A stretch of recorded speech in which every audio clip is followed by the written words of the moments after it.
কলকাতা বিশ্ববিদ্যালয়ের পঞ্চম সেমিস্টার সামনেই চলে এসেছে। তো এই সেমিস্টারে একটি গুরুত্বপূর্ণ বিষয় বঙ্কিমচন্দ্রের একা কে গায় ওই এই প্রবন্ধটি। তো এখান থেকে প্রশ্ন আসার সম্ভাবনা রয়েছে এবং প্রবন্ধের উত্তর লেখার ক্ষেত্রে আমাদেরকে যেটা সবথেকে গুরুত্বপূর্ণ যে বিষয় সেটা হচ্ছে কি পয়েন্টস এবং কি আইডিয়াসগুলোকে মাথায় রাখা। দেখো, পরীক্ষায় উত্তর তো সকলেই লিখবে, কিন্তু ভালো নম্বর পাওয়া যাবে তখনই যখন আমার উত্তরটা আর পাঁচজনের উত্তর থেকে আলাদা হবে, ইউনিক হবে। তো এই উত্তরকে আলাদা করার জন্য যেটা দরকার সেটা হচ্ছে ভাবনাকে, প্রবন্ধের যে বিষয়বস্তু সেই বিষয়বস্তুটাকে ভালোভাবে বোঝা। তো চলো আমরা আজকে এই একা কে গায় ওই প্রবন্ধটি বুঝে নিই এবং যে গুরুত্বপূর্ণ যে জায়গাগুলো রয়েছে, কি পয়েন্টস যেগুলো রয়েছে সেগুলোকে আমরা একটু বুঝে নেবার চেষ্টা করি। তো এই প্রসঙ্গে বলে রাখি যে আমি স্নাতক এবং স্নাতকোত্তর পর্বের ক্লাস নিয়ে আসবো, গুরুত্বপূর্ণ নানান টপিকের ক্লাস নিয়ে আসবো। তোমরা যারা অনলাইন ক্লাস করতে চাও তারা এই চ্যানেলটিকে অবশ্যই সাবস্ক্রাইব করে বেল বাটনটি অন করে রাখো। আর যারা অনলাইনে ভর্তি হতে চাও তারা অবশ্যই আমার সঙ্গে যোগাযোগ করতে পারো, আমার নাম্বার ডেসক্রিপশন বক্সে দেওয়া রয়েছে। তো জানুয়ারি থেকে অনলাইন ক্লাস শুরু হচ্ছে স্নাতক এবং স্নাতকোত্তর পর্বে। তো চলো আমরা শুরু করি। দেখো, একা কে গায় ওই এই প্রবন্ধটি কমলাকান্তের দপ্তর প্রবন্ধ সংকলনের অন্তর্ভুক্ত। এবং তোমরা জানো যে কমলাকান্ত দপ্তর বঙ্কিমের এমন একটি বই যেখানে বঙ্কিমের ব্যক্তিগত অভিজ্ঞতা আসলে মিশে রয়েছে, ব্যক্তিগত জীবনের অভিজ্ঞতা মিশে রয়েছে এবং তিনি সমাজকে একটু নতুনভাবে দেখার চেষ্টা করছেন। যে দৃষ্টিভঙ্গিটা বঙ্কিমের নিজস্ব দৃষ্টিভঙ্গি, যে রকম দৃষ্টিভঙ্গির মধ্যে ব্যঙ্গ বিদ্রুপ যেমন রয়েছে, তার সঙ্গে একটা গভীর জীবন দর্শনও ফুটে ওঠে। তো এই যে প্রবন্ধ কে গায় ওই, এই প্রবন্ধটাকে আমরা মূলত বলতে পারি যে একটি ব্যক্তিগত অভিজ্ঞতা থেকে উঠে আসা প্রবন্ধ, ব্যক্তিগত অনুভূতির মূলক একটি প্রবন্ধ। কিন্তু শুধুই কি অনুভূতির মধ্যে এই প্রবন্ধটা সীমাবদ্ধ? আমরা যদি প্রবন্ধটাকে পুরোটা দেখার চেষ্টা করি যে প্রবন্ধটা শুরু হচ্ছে কোন জায়গা থেকে, এইরকম জায়গা থেকে একটা প্রাবন্ধিক গল্প বলা শুরু করছেন যে একটা পথিক পথ দিয়ে আপন মনে গান গাইতে গাইতে যাচ্ছে। এখন প্রাবন্ধিকের এই গানটা খুব ভালো লেগে যায়। প্রাবন্ধিকের এই গানটা শুনে, পথিকের গান শুনে প্রাবন্ধিক তার পুরনো স্মৃতির জগতে ফিরে যায়। কোন সময়কার স্মৃতি? তার যৌবন বয়সের যে স্মৃতি, সেই সুখ স্বপ্নের স্মৃতির ন্যায় ওই মধুর গীতে কর্ণরন্ধ্রে প্রবেশ করিল। এখন বিষয়টা হচ্ছে, যখনই ওই স্মৃতিটা মনের মধ্যে জাগলো, প্রাবন্ধিকের তখন প্রশ্ন করতে ইচ্ছে করছে যে এই যে স্মৃতিটা তৈরি হচ্ছে, কেন সেই স্মৃতিটা প্রাবন্ধিকের কাছে এতটা মধুর মনে হচ্ছে, এতটা সুখ স্বপ্নের স্মৃতির মতো মনে হচ্ছে। তো স্বভাবত তাহার কণ্ঠ মধুর, মধুর কণ্ঠে এই মধুমাসে আপনার মনের সুখে মাধুর্য বিকীর্ণ করিতে করিতে যাইতেছে। তাহলে মূল যে জায়গাটা শুরু হচ্ছে, যে প্রশ্নের জায়গাটা, সেটা হচ্ছে এটাই যে ওই সুখস্মৃতি কেন প্রাবন্ধিকের মনের মধ্যে জেগে উঠছে একটা পথিকের গান শুনে। এবার শুরু হচ্ছে প্রশ্নের পথে চলা, প্রশ্নের উত্তর সন্ধান করা। প্রাবন্ধিক কি বলছেন দেখো, কেন কে বলিবে রাত্রি জ্যোৎস্নাময়ী নদী সৈকতে কৌমুদী হাসিতেছে, অর্ধাবৃতা সুন্দরীর নীল বসনের ন্যায় শীর্ণ শরীরা নীল সলিলা তরঙ্গিনী সৈকত বেষ্টিত করিয়া চলিয়াছেন। এখানে প্রকৃতির একটা বর্ণনা রয়েছে, কিন্তু আমরা মূল যে জায়গায় আসবো সেটা দেখো। আমি একা, তাই এই সঙ্গীতে আমার শরীর কণ্টকিত হইল। প্রথম যে বিষয় প্রাবন্ধিকের একাকিত্ব, এটা কিন্তু একটা খুব গুরুত্বপূর্ণ দিক এবং তোমরা অবশ্যই প্রত্যেকে খাতায় নোট করবে যে প্রাবন্ধিকের একাকিত্ব কিন্তু একটা বড় ভূমিকা পালন করছে সামগ্রিক এই প্রবন্ধের মধ্যে। দেখো, একটা প্রবন্ধ কিভাবে পড়তে হয়, প্রবন্ধ যখন পড়বে তার মূল ভাবনার জায়গাগুলো, কি কনসেপ্টগুলোকে নিতে হবে এবং প্রবন্ধের মধ্যে একটা যুক্তির ধারাবাহিক ক্রম থাকে। সেই যুক্তির ধারাবাহিক ক্রমটাকে যদি আমরা ধরতে পারি, তাহলে পুরো প্রবন্ধটার বিষয়বস্তু, ভাবনা, সেটা আমাদের কাছে একেবারে ছবির মতো পরিষ্কার হয়ে যাবে। তো প্রাবন্ধিক মূলত একা, সেই একাকিত্বের জায়গা থেকে যখন ওই পথিকের আনন্দময় গান শুনছেন, তখন প্রাথমিকভাবে যে অনুভূতিটা তৈরি হচ্ছে সেটা কি, তার শরীর কণ্টকিত হচ্ছে। কণ্টকিত হওয়া মানে কি? তার একটু অস্বস্তি বোধ হচ্ছে।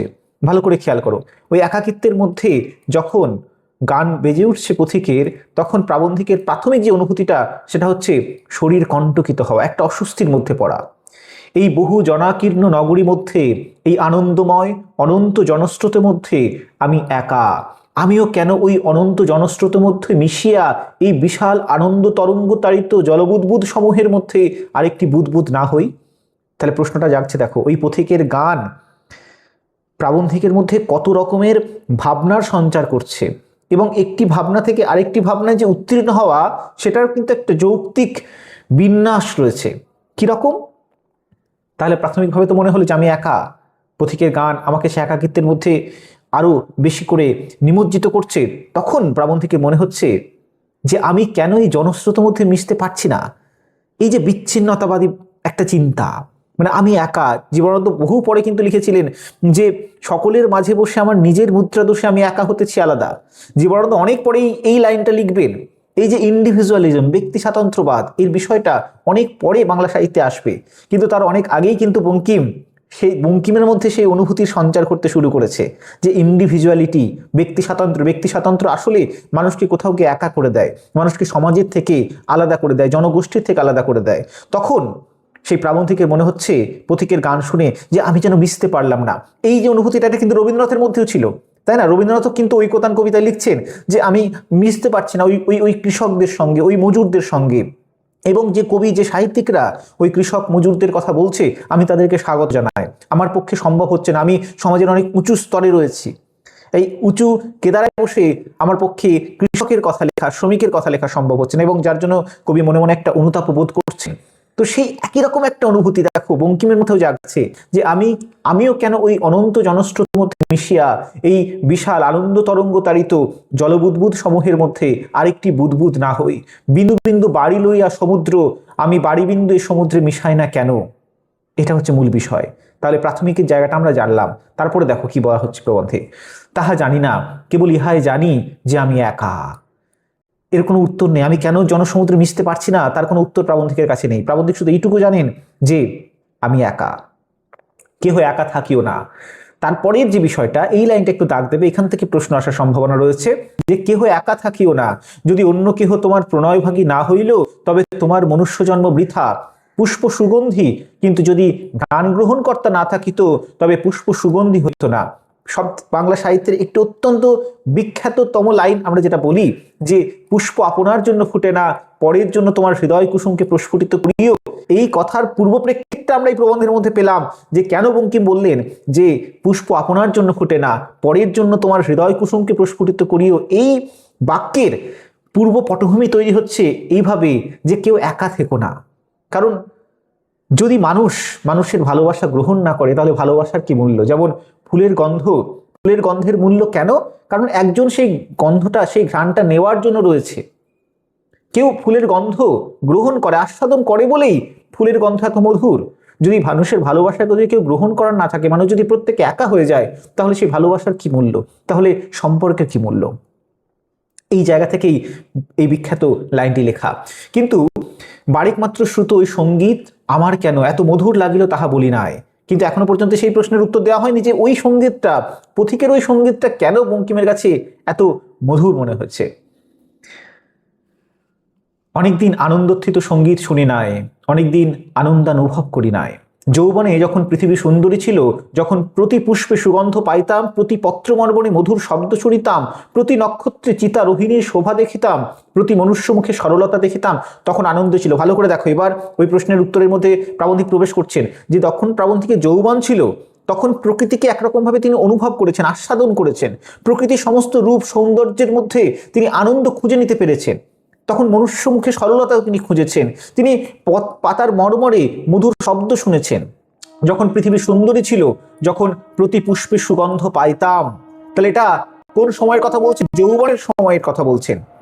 পৃথিবী এখনো তাই আছে, সংসার এখনো তাই আছে, মনুষ্য চরিত্র এখনো তাই আছে, কিন্তু এই হৃদয় আর তাই নাই। এই লাইনটা দাগ দেওয়ার যে যৌবনে যে পৃথিবীকে, যে প্রকৃতিকে দেখে আমি আনন্দ অনুভব করেছিলাম, সেই পৃথিবী, সেই প্রকৃতির রূপ তো বদলায়নি, অথচ বদলে গেছে কি আমার হৃদয়, বদলে গেছে কি আমার মন, আমার অন্তর। যে কারণে আজকে যে যৌবনের সময় যে পৃথিবী, যে প্রকৃতিকে দেখে আমি আনন্দ অনুভব করেছিলাম, আজকে কিন্তু সেই পৃথিবী, সেই প্রকৃতিকে দেখে, সেই মানুষকে দেখে, মনুষ্য চরিত্রকে দেখে আমি আনন্দ অনুভব করতে পারছি না। কেন পারছেন না? তারও কারণ রয়েছে। তখন সঙ্গীত শুনিয়ে আনন্দ হতো, আজ এই সঙ্গীত শুনিয়া সেই আনন্দ মনে পড়িল। তাহলে একটা উত্তর আমরা পেলাম যে কেন পথিকের গান শুনে কবির আনন্দ অনুভব হচ্ছে। তার কারণ কবি আসলে যৌবনের স্মৃতিতে ফিরে যাচ্ছেন। তাহলে এই পয়েন্টসগুলো মাথায় রাখতে হবে। দেখো, আমি বারবার করে বলছি যে প্রবন্ধের উত্তর সকলেই লিখবে, কিন্তু যার উত্তরের মধ্যে প্রাবন্ধিকের মূল ভাবনাটা প্রকাশ পাবে সেই কিন্তু ভালো মার্কস ক্যারি করবে। তাহলে পথিকের গান প্রাবন্ধিককে যৌবনের স্মৃতির কাছে নিয়ে যায়, যে যৌবনের স্মৃতি কি ধারণ করে রয়েছে? প্রকৃতিকে ভালোবাসা, মানুষকে ভালোবাসা, প্রকৃতির মধ্যে আনন্দ খুঁজে নেওয়া, মনুষ্য চরিত্রকে দেখে আনন্দ খুঁজে নেওয়া, এই সমস্ত কিছু কিন্তু যৌবনের মধ্যে ছিল। তাই যৌবনের স্মৃতি মনে পড়ায় তিনি আনন্দিত। যে অবস্থায় যে সুখে সে আনন্দ অনুভব করিতাম, সেই অবস্থা সেই সুখ মনে পড়িল। মুহূর্তের জন্য আবার যৌবন ফিরিয়া পাইলাম, মুহূর্তের জন্য আবার যৌবন ফিরিয়া পাইলাম। আবার তেমনই করিয়া মনে মনে সমবেত বন্ধুমণ্ডলীর মধ্যে বসিলাম, আবার সেই অকারণ সঞ্জাত উচ্চ হাসি হাসিলাম। যে কথা নিষ্প্রয়োজনীয় বলে এখন বলি না, নিষ্প্রয়োজনেও চিত্তের চাঞ্চল্য হইতো তখন বলিতাম। যৌবনের অবস্থাকে প্রাবন্ধিক বর্ণনা করছেন যে যৌবনে কি করতাম আর এখন কি করি না। যৌবনের মধ্যে একটা অকৃত্রিমতা ছিল, এই শব্দটা একটু দাগ দেবে। একটা অকৃত্রিমতা ছিল, একটা নিষ্প্রয়োজনের আনন্দ ছিল, অকারণ সঞ্জত উচ্চ হাসি ছিল। যে কথাটা কিন্তু আমরা রবীন্দ্রনাথেও পাই, যে অকারণের আনন্দ, এটাই কিন্তু জীবনের প্রকৃত আনন্দের সঞ্চার করে। আমরা যে বিষয়ের মধ্যে, যে কাজের মধ্যে কোনো সবসময় যে প্রয়োজন থেকে কাজ করি তা তো নয়, বরং অপ্রয়োজন থেকে যে কাজগুলো আমরা করি, অকারণে যে কাজগুলো করি, সেই কাজের মধ্যে কিন্তু আমরা একটা আনন্দ অনুভব করি, একটা মুক্তি অনুভব করি। যৌবনে প্রাবন্ধিক সেই মুক্তি অনুভব করেছিলেন কাজের মধ্যে।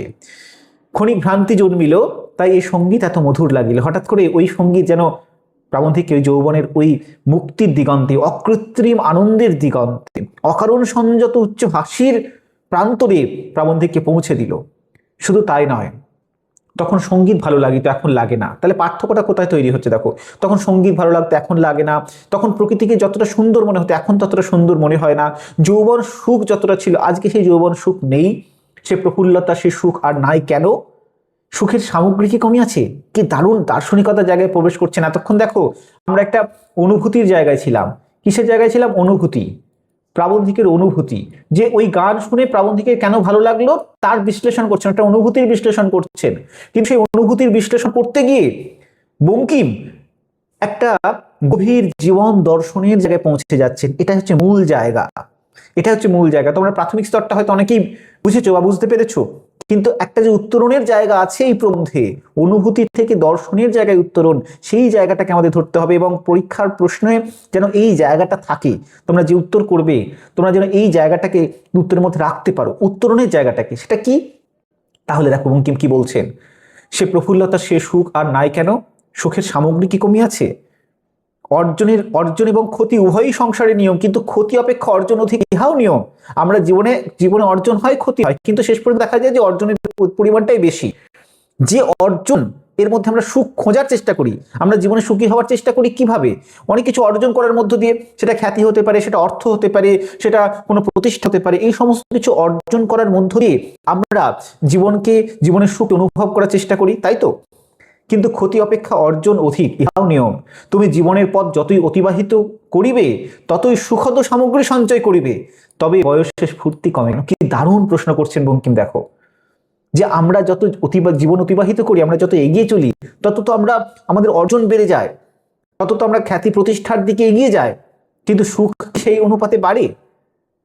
যৌবনে এক সময় যে সুখ অনুভব করতাম প্রকৃতির মধ্যে, মানুষের মধ্যে, সমাজের মধ্যে, সেই সুখ কি আজ আমি অনুভব করতে পারছি না। তাহলে এত কিছু অর্জনের পরেও বয়সে স্ফূর্তি কমে কেন? পৃথিবী আর তেমন সুন্দরী দেখা যায় না কেন? আকাশের তারা তেমন জ্বলে না কেন? কোকিলকে স্বর না ভাবিয়া পাখি ভাবি কেন? আকাশের নীলিমায় আর সে উজ্জ্বলতা থাকে না কেন?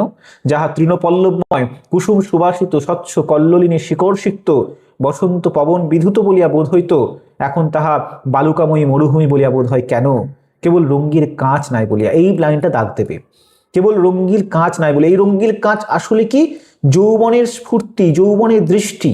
এই লাইনটা একটু দাগ দাও এবং গুরুত্বপূর্ণ।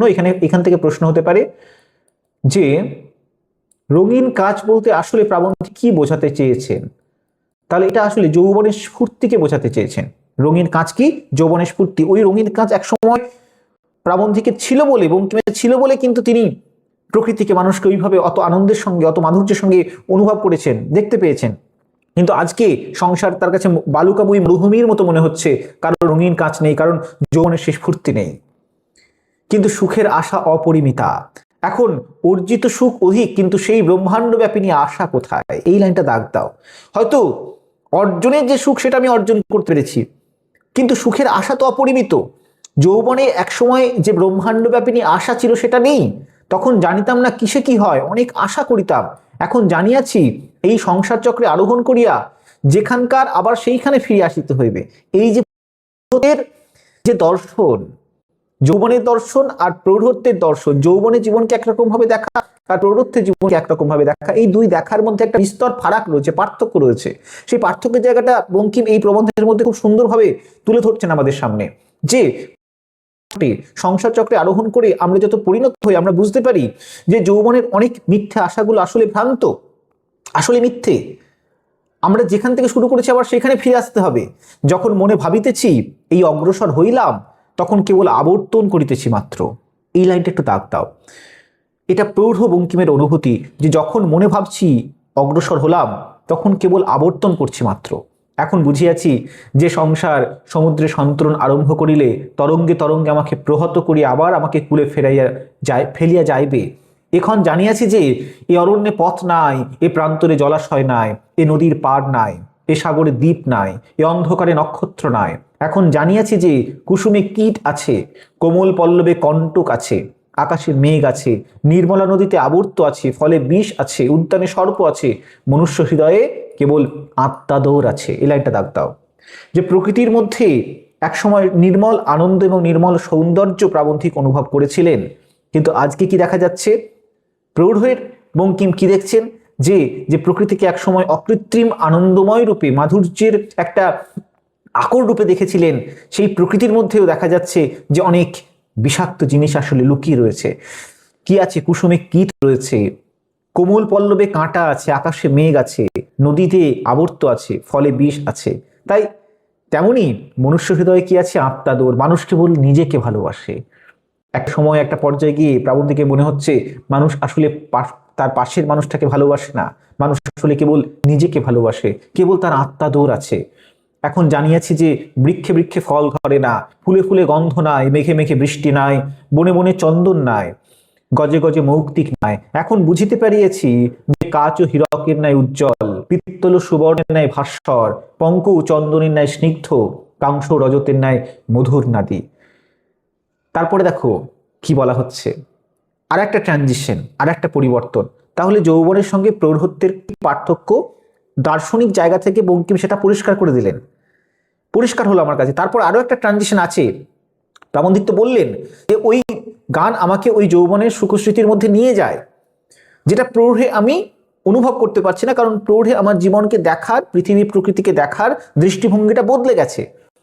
কিন্তু তারপরে আরো একটা ট্রানজিশন আছে, আরো একটা উত্তরণ আছে। সেই জায়গাটা দেখো কি বলছেন বঙ্কিম। ওই গান ভালো লাগিয়াছিল বটে, কিন্তু আর দ্বিতীয়বার শুনিতে চায় না। এই জায়গাটা সব থেকে ইম্পর্টেন্ট জায়গা। এবং প্রবন্ধের যদি উপসংহার বলতে হয়, প্রবন্ধের মর্মার্থ বলতে হয়, তাহলে সেই মর্মার্থটা পরিণত হচ্ছে এই জায়গায় এসে। বঙ্কিমের ওই গান ভালো লেগেছিল, কিন্তু বলছেন যে ওই গান আর দ্বিতীয়বার আমি শুনতে চাই না।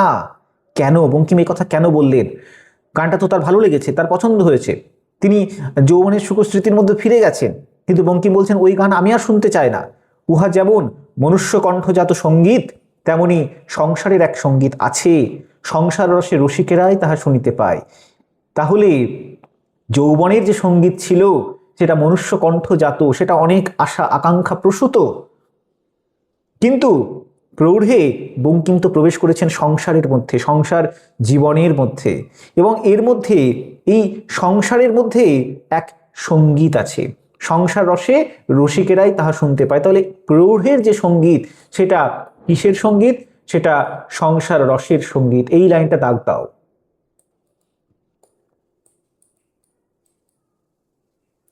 প্রৌঢ়ত্বের যে সঙ্গীত সেটা হচ্ছে সংসার রসের সঙ্গীত।